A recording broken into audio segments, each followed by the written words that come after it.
Hey folks, Curtis Stone here. Today we are carrying on our video series where we look at all the states and provinces of North America. And today we're going to look at Manitoba. And keep in mind with all of these, I'm just doing I'm covering broad subjects, and I'm going to miss little details. And you guys always correct me on that in the comments, and that's totally fine.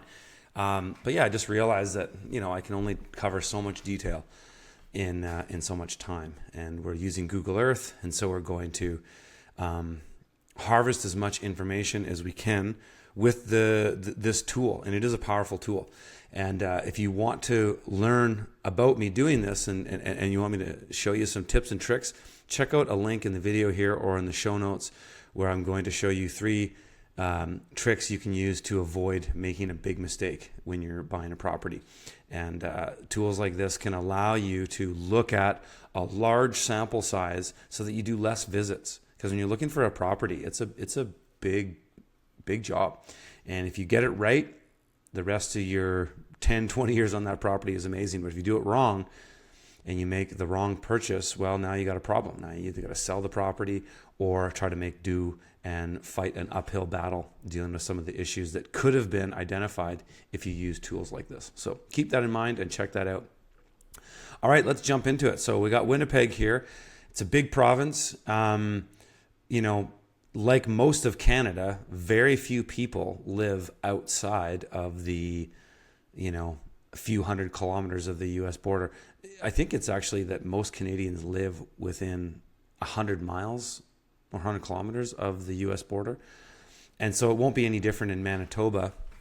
And, the big challenge in Manitoba is it's cold. And another one is that there's a lot of fresh water, which is good, but it's not so nice for bugs. And Manitoba might be the buggiest province in Canada overall, though I know, Northern Ontario in this region here gives it a good run as well. Ontario is a massive province. Lengthwise, it's almost the same length as the other four provinces west of it. But we do have these issues in Manitoba, and it can be very buggy. So take that into consideration. If you're looking in Manitoba, you know what to expect. So I'm not going to get into the minutia of those issues. We're going to just look at our general geography, take in our climate and water and soil and things that we can see around us into consideration. So let's start with our no-go zones. This is the same every time. We do a 50-mile radius around all the big cities, and we say, generally speaking, for homesteading, it's better to avoid those places. It doesn't always have to be cut and dry 50 miles, but I would say just broadly by looking at this area around Brandon, Manitoba, it's just a lot of peri-urban, a lot of big ag land. There's center pivots. You don't want to be near those. Probably best to avoid this area altogether if you want peace and quiet. You want to be away from the masses, essentially. But that's not to say that you couldn't find a nice little property down in a place like this, little rural pocket there. And Winnipeg for sure. I wouldn't want to be anywhere near Winnipeg. This is all the way over to Portage la Prairie. This is all fairly suburban and peri-urban. You're going to get your suburbs on the outskirts of the city, and then you get into peri-urban, just generic farmland, all cut up into quarter sections and such, as much of Canada is. But then you get into the...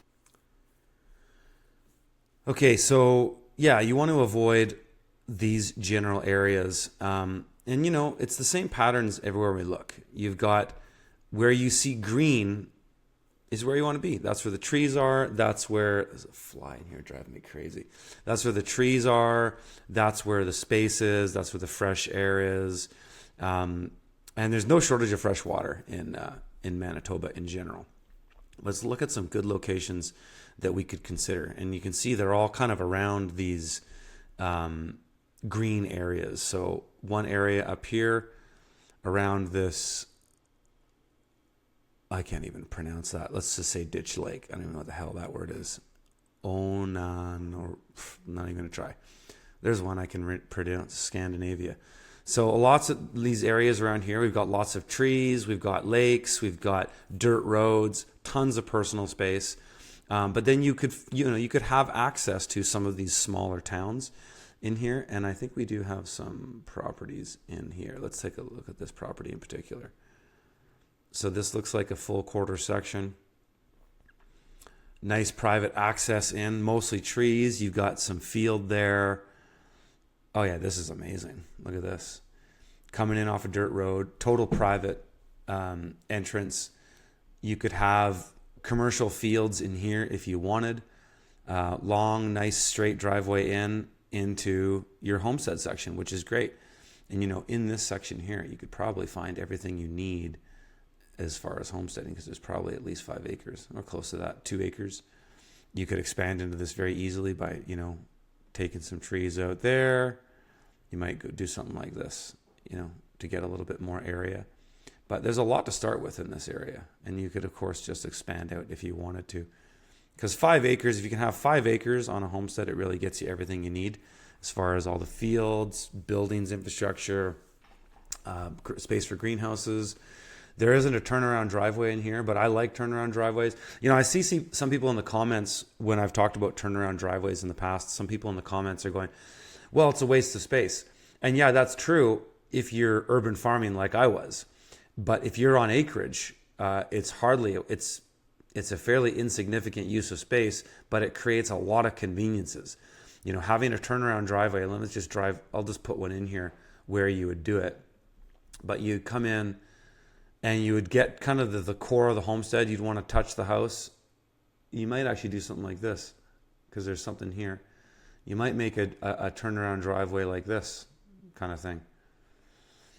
And all that does is just creates a seamless, and you'd maybe make it like this.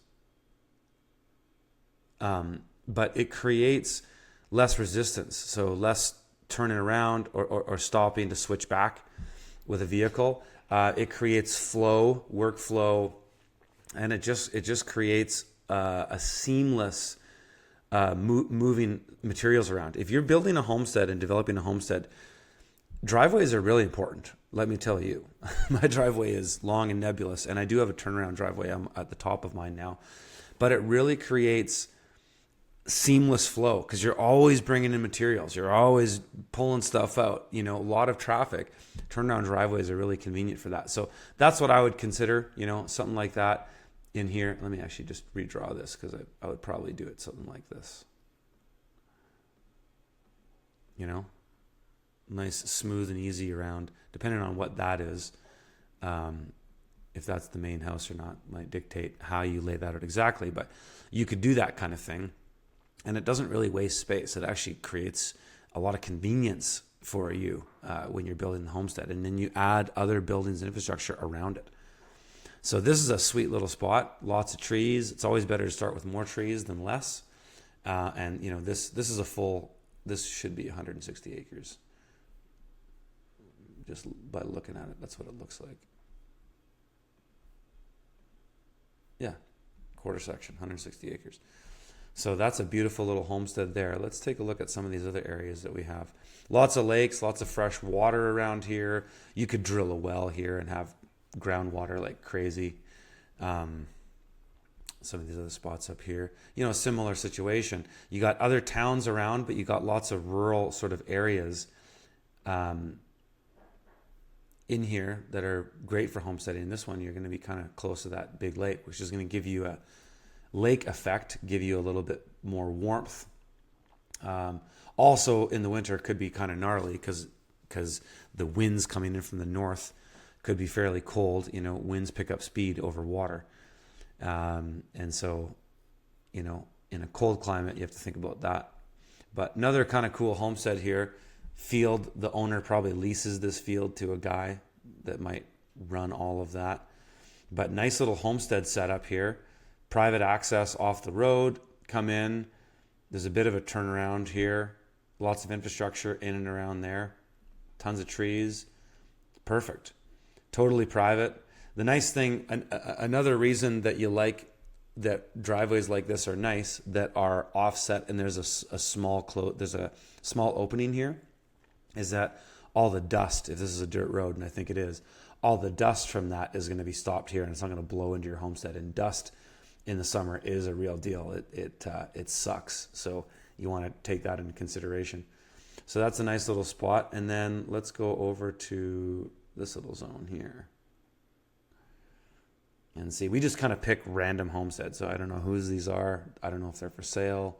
I don't know anything about them. We just kind of picked them out and said, yeah, that looks like could be the title or the property lines for this property.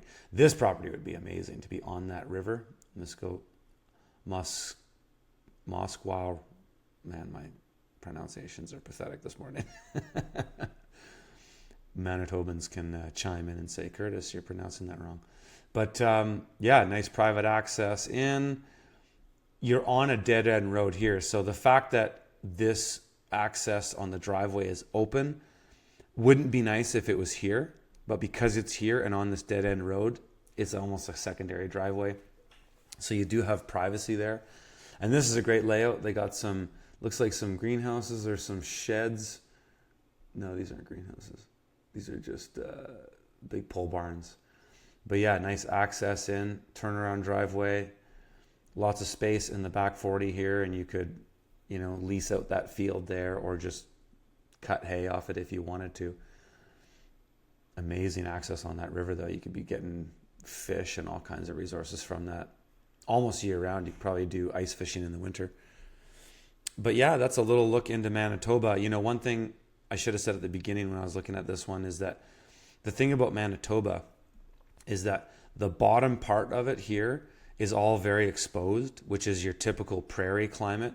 And if you've ever driven across Canada and you pass through Winnipeg and then you head towards Kenora, you really start to notice the geography change here as you move out of the prairie and into the Canadian Shield. And so it's kind of beautiful, actually.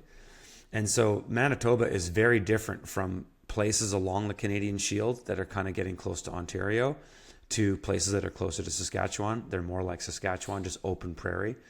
But some of the best land, in my opinion, for homesteading is going to be in the treed areas away from just the open prairie, where you get brutal winds, totally exposed, no shelter from the elements. Whereas Manitoba has a bit more of that, where you can be sheltered in the trees, get some of the lake effects from some of these lakes, and you get a bit more of a diversity of climate than you do for much of Saskatchewan. So I'll leave that there for this one, folks. If you want to see more stuff like this, subscribe, like the video, share them with your friends, and we'll see you in the next one.